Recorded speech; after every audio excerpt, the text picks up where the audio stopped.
Hi everybody. This Saturday, the 1st of July, it is time for the Grand Tour of the season, the Tour de France. 21 stages covering nearly 3,404 km and over 50,000 meters of elevation gain. This year's route starts in the Basque Country and works its way up towards Paris. Given that I won't be in a position to do daily previews in week 1 and 3 of this year's tour, I'll be spending a bit more time on the respective stages in this preview. You can find an overview of the daily previews I'll do in the About section of my channel. This year's Tour de France starts off with a 182k punchy stage in the Basque Country, good for 3,300 meters of elevation gain. I'll be uploading a stage preview for this one later on in the week. On stage 2, we get a mini San Sebastian, including the Jais Cabel climb, which usually is decisive for the outcome of this classic. 8k at 5.3% and cresting with 16k to go. Even though this may well become really selective, I expect this one to be decided by a fast finisher from a reduced bunch. I would frankly not be surprised to see a Wout van Aert or a Laporte victory here. Stage 3 should go to the sprinters, bring on the MVDP lead out for Jasper Philipsen. Also stage 4 is for the sprinters. In stage 5 we get the first proper climbing of this year's Tour de France. I'm leaning towards the break for this stage, even though the start of the stage is not suitable for a climber to get into it. I'm calling Felix Gall or Dylan Teuns for this one. Moving on to stage 6, things get really serious, and with the amount of climbing at hand and a mountaintop finish, I expect this to be a GC day. I simply don't think the break will have built a good enough lead, so for me it's Pogačar versus Vingegaard part 1. When picking your favorites for the stage though, also look for good climbers whom have lost enough time to be allowed in the break. Note that this preview is recorded without knowing the race situation going into the actual stage, so as usual, please use your common sense when using this information. On stage 7, it's sprint time again. Stage 8 features a hilly finale, which should be to the likings of Girmay, Mathieu van der Poel, Pedersen, Wright, Wout van Aert and Pidcock. Stage 9 is another mountaintop finish, ending atop the Puy de Dôme, of which the final 4k are in the double digits. Pogačar versus Vingegaard part 2, yet behind somebody winning this from the break. Stage 10 has break written all over it, bring on Magnus Kort. Stage 11, it's back to the sprinters. Stage 12 is another hilly break stage for the likes of Paulus, Mathieu van der Poel, Kort, Teuns are some of the names that jump to my mind. Stage 13 takes us to the Grand Colombier for another mountaintop finish. While I do expect the break to get some freedom here, I am also of the opinion that the flat first half of the stage isn't suitable for the climby boys to get into the break, meaning they'll need a solid buffer before starting the Grand Colombier climb. I expect the GC guys to fight for victory here. Stage 14 has over 4,000 meters of elevation gain and starts climbing from the start, so a strong break should be able to form. Then again, with those two big climbs in the second half of the stage, it is also very likely for the main contenders to pile on some pressure, in which case the break won't survive. I think this will be another GC day. On stage 15, we get another mountaintop finish. It once again starts with a climb out of the start and should allow for a good break to go. The stage is difficult to control, so I'm expecting the break to get a healthy buffer. Pinot time to go out in style on his final Tour de France. Other names that come to my mind are Jorgenson, Teuns, Poels, Van Gils and Haig. Because the stage profile of the only ITT of this year's tour is stretched out, it looks deceivingly flat, while the Côte de Domancy is no joke, featuring 2 double-digit kilometers, and I'm expecting it to be another battle between Vingegaard and Pogačar. Stage 17 is the Queen stage of this tour, featuring over 5,000 meters of elevation gain, including the terribly long Col de la Loze, and ending atop the Courchevel Altiport, GC time. Stage 18 is for the sprinters who survived yesterday's stage, and stage 19 is labelled flat, yet it's going up and down all the time, so I expect the more hilly one-day specialists to have another go here. Mohoric, Paulus, Kort, Kragh Andersen, Mathieu van der Poel will all be liking this one. Stage 20 features 3,600 meters of elevation gain and is labelled a minefield by the Tour boss. It will be the last chance for a do-or-die attempt to improve on your GC standings, yet I do think the stage will go to the break. Stage 21 is the Royal Sprint at the Champs-Élysées.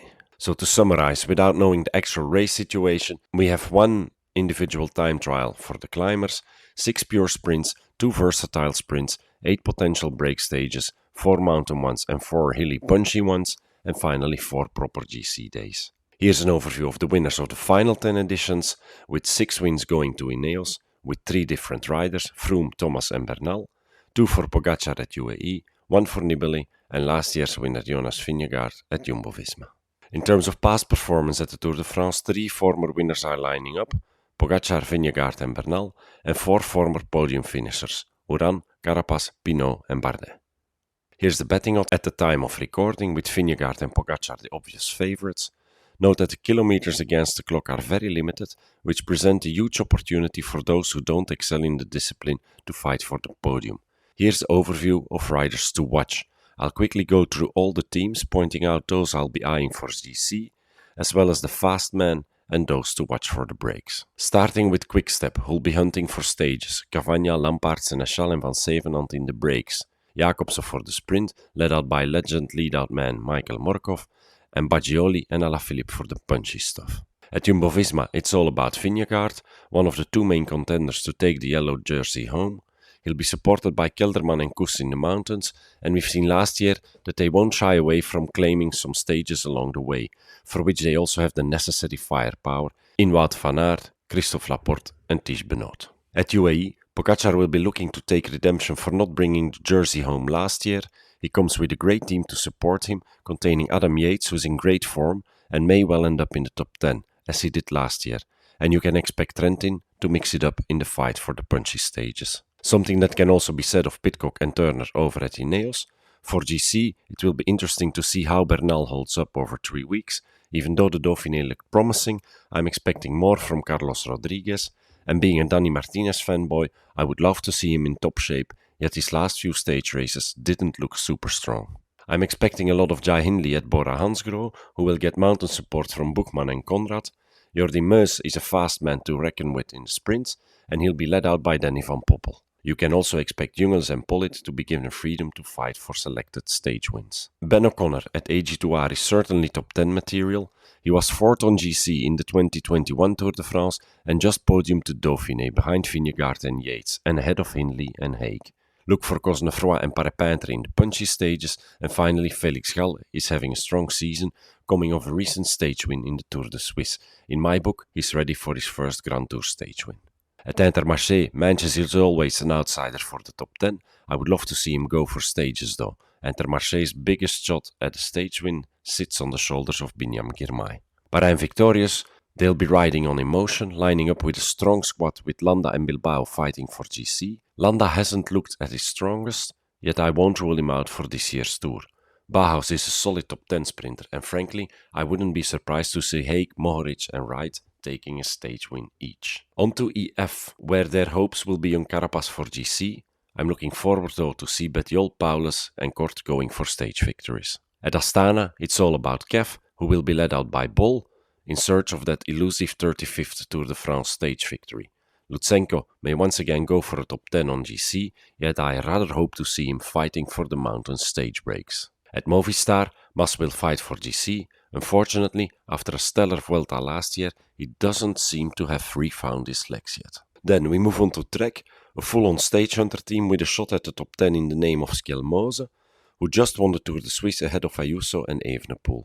Expect Pedersen in the punchy stages and the sprints, Simmons in the hilly stage breaks, and Ciccone in the mountain stage breakaways. On to DSM, where Welsford will join in on the sprints, and where I expect Tegenkolb in the hilly stage breaks. Bardet finds a tour here that suits him. At Lotto Destiny, we find another team of stage hunters, Ewan for the sprints with a full train, and expect to see Van Gils aiming for a mountain stage win. At Arkea, they'll be hoping for a stage win with Barguil and Champoussin, and Cofidis then also has a lot of potential for the breakaways, Izagirre, Geschke and Lafay in the mountain stages, Zangle in the punchy and hilly stages, Kokar for the versatile sprints, and Martin for GC. No Chris Froome at Israel Premier Tech, so we'll see the entire team going for stage victories from the break, which is great. Clark, Schulz, Strong, Teuns, Woods, I like their chances. Alpecin is another stage hunter team. Jasper Philipsen is here for the sprint and the green jersey. Mathieu van der Poel is Mathieu van der Poel and will fire up the race in selected stages, and Søren Kragh Andersen and Quinten Hermans can be expected in the hilly stage breaks. At Groupama, Godot will be fighting for GC, with Madouas and Pinot, in my opinion, being allowed to look for stage wins. Expect to see a lot of Juno X in the breakaways, with Christoph mixing it up in the sprints. At Jaiko, they're lining up with Dylan Groenewegen for the sprints, and we have Simon Yates for GC. Finally, also Total Energie will be looking for stage victories with Latour in the mountains, Burgodeau in the hills, and Turgis and Boissonhagen on the more classic style stages. Looking at the fast men, here are the 10 to watch in my book. Jacobsen at Soudal Quickstep, Cavendish at Astana, Groenewegen at Jaiko Alula, Ewan at Lotto Destiny with a full train, Meus at Bora Hansgrohe with Van Poppel to lead him out, and on the versatile end of the sprint field, we get Philipsen at Alpecin de Koning, who indicated to be going for green, Pedersen at Trek, Wout van Aert at Jumbo-Visma, Girmay at Intermarché, and Coquard at Cofidis. In terms of stage hunters, Felix Gal at AG2R, Ciccone at Trek, Van Gils at Lotto Destiny, and Pinot at Groupama for the mountain stage breakaways. Expect Pidcock to be looking for a repeat of last year's stage victory. And then Mathieu van der Poel, Trentin, Mohoric, Kort and Simmons are the ones I'll be watching for the hilly stages. Vingegaard and Pogačar are my 2 4-star favorites for GC.